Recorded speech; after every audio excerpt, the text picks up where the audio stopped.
Trật tự mới, Out of Order. Hạng mục phim Việt Nam dự thi mang đến một diện mạo vô cùng trật tự mới, Out of Order. Welcome back! Mga kalab, ito na naman po ang inyong lingkod, Sister Destiny. At siyempre, inilabas na nga po ang teaser ng Out of Order, mga kalab, kung saan ipinalalabas na po sa Vietnam. Bakit nga po ba, mga kalab, maraming mga tanong, komento po sa Aldab Nation? Hindi po ba nila alam na hanggang ngayon yung Aldab ay talaga naman pong matatag, talaga naman pong nakikipaglaban, lalong-lalo na nga po para po sa Aldab Nation. Gaya nga po ng mga pinapakita natin, mga update po ni na Alden Richards at ni May Polterson. Dito pa lang po makikita nyo na mararamdaman nyo na kung sino nga po ba talaga yung nagsasabi ng totoo at yung nagsasabi po ng fake news. Sa akin naman po, mga Aldab, wala naman pong problema kung wala naman pong maniniwala. Hindi po ba sabi ko nga po sa inyo, ang channel ni Mr. Destiny ay para lang po sa Aldab. Exclusive lang po tayo sa Aldab. Ito nga po yung mga post nila Alden at yung mga ganap nga po ni Mengay. Kung pagbabasihan niyo po yung mga kuha po nila, mga update ngayong linggo, talaga naman pong mapapaisip kayo. Bakit nga po ba puro post lang ang makikita nyo sa kanilang social media account?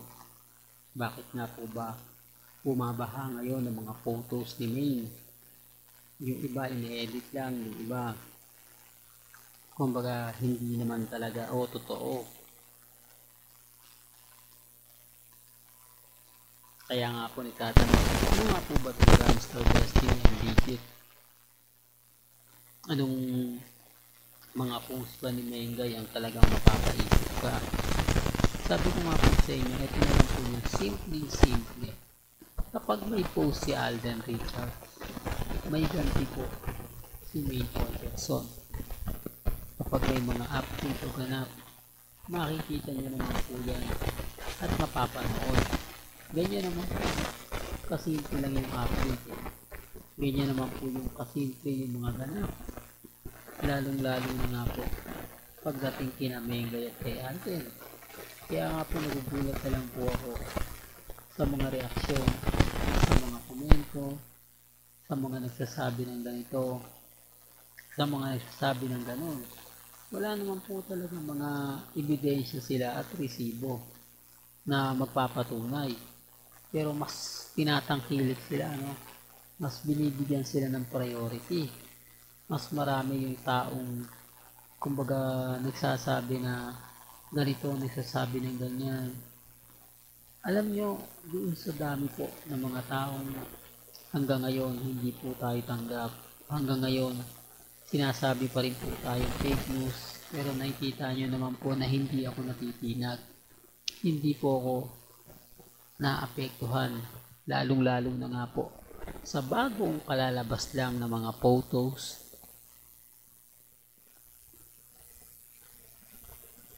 ni Congressman at ni Mengay sa Quezon City.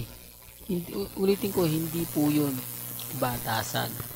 Yun po ay panunumpa lang po sa City Hall. Sabi ko nga po sa inyo, ako mahirap po talagang makipaglaban, lalo na nga po sa mga kritiko ni Mr. Destiny, dahil ayaw po nila na nababasag sila. Ayaw po nila na marami nagtatanong sila sa kanila. Gaya nga ng sinabi, hindi nga naman po nakita si Mengay umalis ng bansa. Hindi naman po ito nakita dumating ng Pilipinas. Samantalang sa NAIA, mga kaaldab, ito yung pagkakaiba. Kasi ang sabi nila, mga kaaldab, sa atin, Mr. Destiny, ganun din naman si Mengay pag umaalis si Alden. Di po ba sabi mo na kapag wala si Mengay, na andun si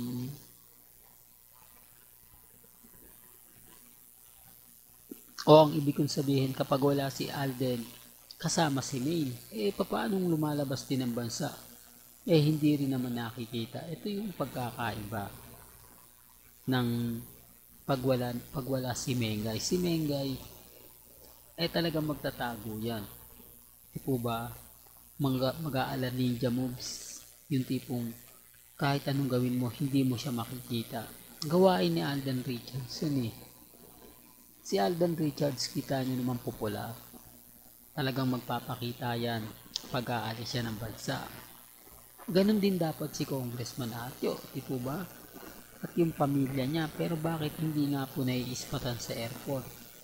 Bakit may mga post pero wala naman po yung video o wala naman dun si Mengay? May mga video sila nakukunan pero hindi naman po literal na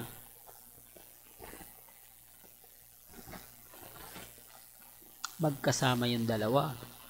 Doon pa lang po mapapaisip na kayo eh. Doon pa lang masasabi nyo na oo nga no, tama naman si Mr. Destiny kasi may kita mo naman, mararamdaman mo naman kung ano nga po ba at sino nga po ba yung nasasabi ng totoo at fake news lang. Pero wala eh. Di po ba? Ano man po kasi sabihin ko, ano man po yung ipahayag ko, wala naman po talagang kakampi maliban lang po sa antagonisyon. Katulad nga po ng update natin, grabe no, ramdam na ramdam niya, pero malapit na nga po ang ating Aldab anniversary. Kumbaga yan po na lang yung aabangan nyo, yan na lang yung tututukan natin sa ngayon, kasi sabi ko nga po sa inyo, nasa bakasyon ngayon si Alden Richards, so baka nakauwi na yan ng Pilipinas. Taliwas po sa mga sinasabi ng ilan, taliwas po sa mga sinasabi ng nako, hindi naman yan si Alden ganito, hindi naman yan si Alden ganito, diba? Kaya sabi ko sa mga mamis, sa mga titas na kumbaga naniniwala po kay Mr. Destiny, maging relax lang po kayo.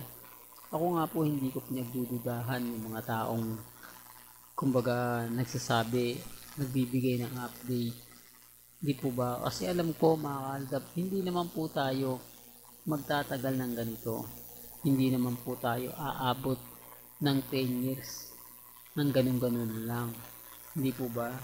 May mga tao po talagang matatag, may mga tao po talagang naniniwala, gaya po ng Mr. Destiny. Pinipilit nilang ibagsak, pinipilit nilang i-down, pero nakita nyo naman po, di po ba, matatag at kampante. Yun naman po ang importante, hindi po ba, maging matatag, maging kampante. Hanggang dito na lang po ang ating latest updates. Kaya kung gusto pa po ng pinaka-latest at sariwang update, abay tumutok lang po kayo dito po sa channel ni Mr. Destiny para updated po kayo sa mga bago at sa mga latest na i-upload po natin maya maya. Kaya kung bago ka lang sa channel na to at isa kang two-blooded Aldab Nation na nagmamahal kina Mengay at Isoy, tama po ang channel na pinuntahan mo, kaya consider na po kita bagong subscriber. Huwag mo kalimutan i-share ang mga video po natin sa mga mami, sa mga titas at sa mga senior. Hanggang sa muli, salamat po sa panonood at pakikinig.